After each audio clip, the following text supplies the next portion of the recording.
अमीर ननद की गरीब भाभी। रीना एक मध्यम परिवार की लड़की थी, लेकिन उसकी भाभी शिवानी एक बड़े घर की बेटी।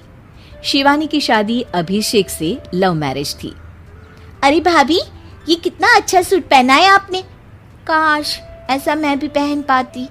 अरे क्यों नहीं रीना, वैसे भी तुम्हारा और मेरा नाम तो एक ही है, जब मन करे पहन लेना।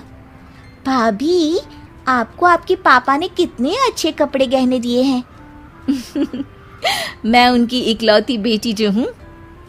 बेटी तो मैं भी इकलौती हूँ, लेकिन क्या करे, पापा है नहीं, पता नहीं कैसे होगी मेरी शादी। तभी वहाँ शिवानी की सास आ जाती है। अरे क्यों नहीं करेगा भाई तेरी शादी धूमधाम से, आखिर जिम्मेदारी है तो उसकी। और वो दिन भी आ जाता है जब रीना की शादी तय हो जाती है। अभिषेक, क्या हुआ? आप इतने परेशान तो कभी नहीं दिखे, कोई बात है तो बताइए मुझे। अरे शिवानी, वैसे तो शादी का सारा इंतजाम हो गया है, लेकिन गहनों का रेट तो आसमान छू रहा है। कैसे क्या करूं, कुछ समझ में ही नहीं आ रहा।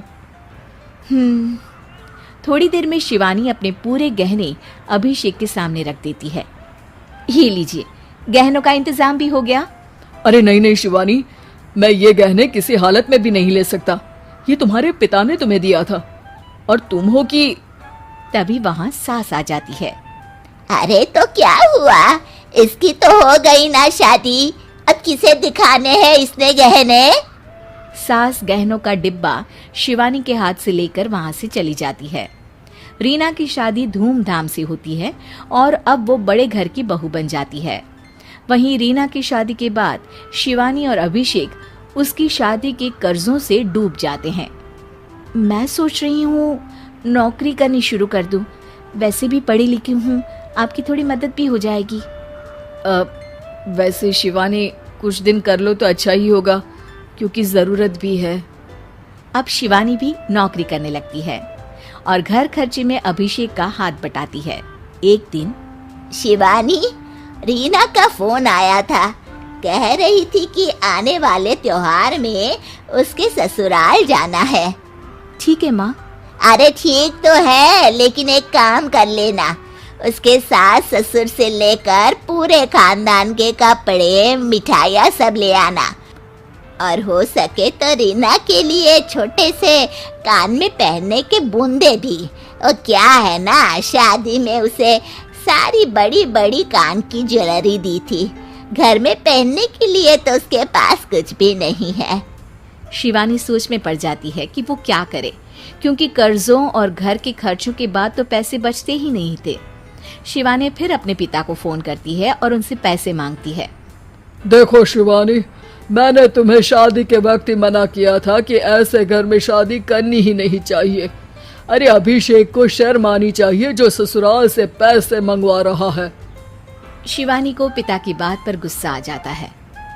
आप मेरे पिताजी हैं और मैं परेशान थी, इसलिए आपसे मदद की उम्मीद की पापा। अभिषेक को तो पता भी नहीं है कि मैंने आपसे पैसे मांगे हैं। शिवानी सोचती है कि वो अभिषेक से बात करे, लेकिन फिर उसे लगता है कि वो टेंशन ले लेगा। तभी शिवानी की नजर हाथ के कंगन पर पड़ती है, सीधे बाजार जाती है और उसे बेचकर ननद के घर ले जाने का सारा सामान लेकर आती है और सास के सामने रख देती है। हाँ ठीक है, लेकिन फल थोड़े और अच्छी क्वालिटी के होने चाहिए थे। शिवानी कुछ नहीं कहती, वहां से चली जाती है। एक दिन शिवानी, रीना का फोन आया था, बहुत रो रही थी। क्यों माँ, क्या हुआ? सब ठीक तो है ना उसके ससुराल में? अरे तूने तो उसकी नाक ही कटवा दी। अब मैंने क्या कर दिया माँ? कह रही थी कि बड़े घर की बहू है भाभी, जो कपड़े दिए वो ब्रांडेड भी नहीं थे।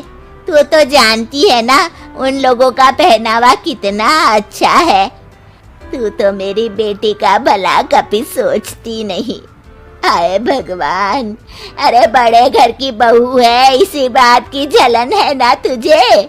लेकिन याद रख, मेरी बेटी का सोचने के लिए भगवान है, तुम लोग कभी उसका बुरा नहीं कर पाओगे।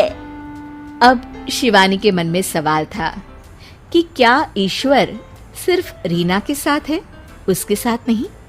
लेकिन उसे सुकून था कि वो अभिषेक के साथ उसकी जिम्मेदारियों को निभाने में बराबरी की हकदार है।